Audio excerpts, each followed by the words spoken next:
Big pass வீட்ல இருந்து வெளியேற்ற 2 நபர்களை சரியான காரணத்தோட தேர்வு செஞ்சு சொல்லணும். இந்த வாரம் இந்த வீட்டை விட்டு வெளியேற வேண்டியவர் மிஸ்டர் அருண். நிறைய பர்சனல் பேக்கேஜஸ் வச்சிட்டு இருக்காரு. யோ எடிட்டரே என்னையா வந்துட்டு ப்ரோமோ போட்டுக்கிட்டு இருக்க? எல்லாருமே கண்டிப்பாக வந்துட்டு ரஞ்சித் சாரை நாமினேட் பண்ணியிருப்பாங்க, அதை காட்டவே மாட்டுறாங்க. எல்லாருமே சேர்ந்து விஜய் சேதுபதி சார் எபிசோடில் ரஞ்சித் சாரை போட்டு சும்மா ஊமை குத்தி விட்டாங்க.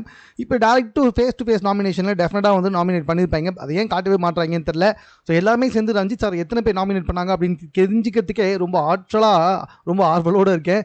பட் அதை காட்டல. whatever it is. ஸோ முத்து வந்துட்டு அருணை நாமினேட் பண்ணுறாரு, at the same time மஞ்சரியும் Arunai nominate பண்ணுறாங்க.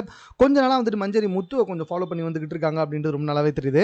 தென் அதுக்கப்புறமா பார்த்தீங்கன்னா ஒரே ஒரு பயங்கரமான ட்விஸ்ட் என்ன அப்படின்னு சொல்லி பார்த்தீங்கன்னா, மஞ்சரியை வந்துட்டு பாஸியாக இருக்கேன் அப்படின்னு சொல்லிட்டு நம்ம ஜெஃப்ரி அவர்கள் நாமினேட் பண்ணியிருக்காங்க.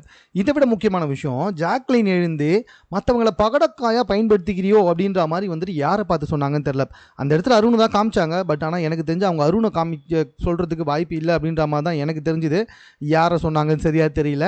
அதே மாதிரி நம்ம சௌந்தர்யா எழுந்து நான் ஜாக்லினை நாமினேட் பண்ணேன்னு சொன்னாங்க. சொன்ன காரணம் தான் வந்துட்டு ரொம்ப கேவலமாக இருந்துச்சு. அதாவது அவங்களுக்காக நிற்கலைன்னா, அவங்களுக்காக பேசலைன்னா எங்கே ஜாக்லின் வருத்தப்பட போகிறாளோ அப்படின்னு சொல்லிட்டு இவங்களுக்கு பயமாக இருக்கான்.